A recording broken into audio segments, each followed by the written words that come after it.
Nellore VR high school ప్రారంభోత్సవంలో మంత్రుల మధ్య విభేదాలు బయటపడ్డాయి. విఆర్ హై స్కూల్ ని మున్సిపల్ కార్పొరేషన్ హై స్కూల్ గా మార్చడంపై మంత్రి ఆనం వేదిక మీదే అభ్యంతరం వ్యక్తం చేశారు. స్కూల్ అభివృద్ధికి మున్సిపల్ మంత్రి సహకరిస్తే అది మున్సిపల్ కార్పొరేషన్ స్కూల్ ఎలా అవుతుంది అని ప్రశ్నించారు.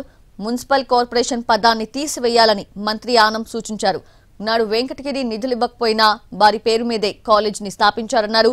50 ఏళ్లుగా ఆనం కుటుంబ సభ్యుల పర్యవేక్షణలో విఆర్ విద్యాసంస్థలు ఉన్నాయని చెప్పారు.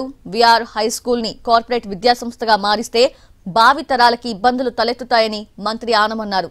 నెల్లూరులో కార్పొరేట్ విద్యాసంస్థలు వేళ్లూనుకుంటున్న వేళ కార్పొరేషన్ స్కూల్ కార్పొరేటర్ స్కూల్ మారకుండా చూడాలన్నారు ఆనం. ప్రభుత్వ స్కూల్స్ ని మంత్రి నారాయణ దత్తత తీసుకోవాలని సూచించారు ఆనం.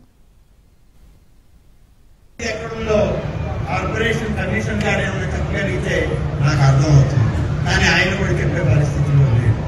కానీ ఇక్కడ వెంకటగిరి రాజా మున్సిపల్ కార్పొరేషన్ హై స్కూల్ అని దీనికి నామకరణం చేశారు.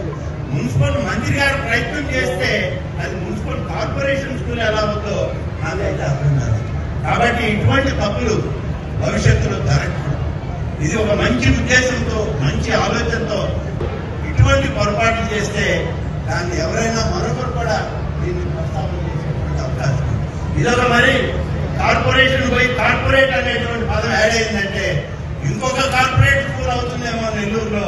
ఇప్పటికే కార్పొరేట్ విద్యా వ్యవస్థ ఈ నెల్లూరులో వేళ్లూరిపోయింది.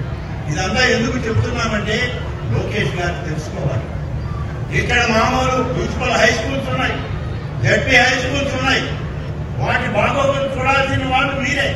మీతోటి మేము